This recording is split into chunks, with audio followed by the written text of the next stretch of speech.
ఏమైందంటే ఒక తండ్రి కొడుకు పైన కేసు పెట్టిండు. తను నెల నెల డబ్బులు నాకు పంపిస్తలేడు అనేసి. మరి కొడుకుని అడిగితే, మా నాన్నకి పింఛన్ వస్తది. 30,000 దాకా వస్తది. అందుకే నేను పంపిస్తలేను అంటున్నాడు. వీళ్ళిద్దరి కథ ఏంటి? ఏం జరిగింది? ఏం జరగబోతుందో మనం తెలుసుకుందాం. Welcome to Karthik creations. నా పేరు కార్తిక్. సో కథలోకి వెళ్ళిపోతే, ఒక తండ్రి ఒక కొడుకు పైన కేసు పెట్టిండు. కేసు ఏంట్రా అంటే, నెల నెలకి నా కొడుకు నాకు డబ్బులు పంపించాలి అని. ఇది కొన్ని సంవత్సరాల క్రితం జరిగింది. సో కొడుకు సంపాదించడానికి హైదరాబాద్కి వచ్చిండు. తండ్రి ఊర్లోనే ఉండిపోయాడు. తండ్రి గవర్నమెంట్ జాబ్ చేసి రిటైర్డ్ అయ్యిండు. రిటైర్డ్ అయిన తర్వాత ఆయనకు పెన్షన్ వస్తుంది. పెన్షన్ కరెక్ట్ 30,000 వరకు వస్తుంది. కేసు పెట్టిండు. సో కేసు పెట్టిన తర్వాత ఏమైందంటే, విచారణకి ఇద్దరిని పిలిచిండు కోర్టుకి.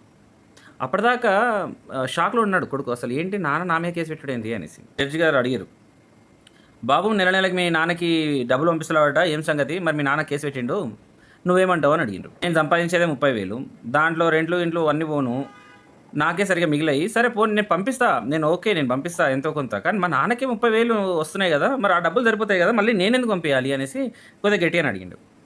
అప్పుడు కరెక్టే, మీ నాన్న 30,000 వస్తున్నాయి కదా, మళ్ళీ నువ్వెందుకు పంపించాలి అని వాళ్ళ నాన్న సైడ్ చూడి, ఎంత కావాలి నాన్న నీకు, నెలకి ఎంత పంపించమంటావు నీ కొడుకుని అని అడిగిండు. కేవలం 200 పంపిస్తే చాలు నాకు నెలకి. అదేంటి 200, నీకు 30,000 వస్తున్నాయి, 200 తక్కువైనాయా అని జడ్జి గారు అడిగారు. సో అడిగితే అప్పుడు ఆ తండ్రి అన్నాడు, నా కొడుకు నన్ను చూడక చాలా రోజులు అవుతుంది. ఎప్పుడు చూసినా ఫోన్లోనే బాగున్నావా, తిన్నావా, ఎక్కడికి వెళ్తున్నావు, ఏంటి అని అన్నీ ఫోన్లోనే జరుగుతున్నాయి. ఆ ఫోన్ డబ్బా పట్టుకొని నేను కూర్చుంటే మా కొడుకు ఎప్పుడు ఫోన్ చేస్తారా అని చూస్తున్నాను. కళ్ళు వేచి వేచి కాయలు కాసిపోయినాయి. వస్తలేడు ఇప్పుడు చూడడానికి. సో ఇప్పుడు ఈ 200 ఇవ్వాలనేసి మీరు జడ్జిమెంట్ ఇస్తే, ప్రతి నెల ఖచ్చితంగా నా దగ్గరికి వచ్చి 200 ఇవ్వాలి. కాబట్టి అలా మీరు జడ్జిమెంట్ ఇవ్వాలని ఈ కోర్టులో కేసు పెట్టాను. ఎందుకంటే ఒకవేళ నేను ఈ కేసు పెట్టకపోతే నాకు 200 కావాలంటే వాళ్ళ ఫ్రెండ్స్కి కాలేజ్ చెప్పేస్తాడు ఇమ్మని చెప్పి. మా కొడుకు నన్ను సరిగ్గా చూసుకోవాలని నేను అనట్లేదు, బట్ నేను మా కొడుకుని చూసుకోవాలన్నా సరే ఎన్నోసార్లు నేను రమ్మని రిక్వెస్ట్ చేసినా సరే ఆ జాబ్ వల్ల రాలేకపోతున్నాడు. ఒకవేళ మీరు ఈ కండిషన్ పెడితే ఖచ్చితంగా వస్తాడనేసి నేను ఈ కండిషన్ పెట్టినాను. వరకు జడ్జి కూడా సబబు అనిపించింది. సో కొడుక్కి ఆ 200 ఖచ్చితంగా నువ్వు పోయి మీ నాన్నకి ఇవ్వాలనేసి జడ్జిమెంట్ ఇచ్చిండు. ఆ కొడుకు కూడా రియలైజ్ అయ్యిండు, నాన్న చెప్పింది కరెక్టే అనిపించింది, ఖచ్చితంగా ఎవ్రీ మంత్ వెళ్ళి నేను 200 ఇస్తా అని చెప్పి ఒప్పుకున్నాడు.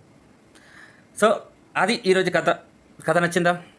కథ నచ్చినట్టయితే అలా వెళ్ళేటప్పుడు ఛానల్ని సబ్స్క్రైబ్ చేసి కింద కామెంట్స్లో కథ ఎలా ఉందో చెప్పండి. అలాగే ఈ కథని మీ ఫ్రెండ్స్ అండ్ ఫ్యామిలీ మెంబర్స్కి షేర్ చేయండి. ఇంకో చక్కని కథని మళ్ళీ మీ ముందుకు వస్తాను. అంతవరకు సెలవు, నమస్తే.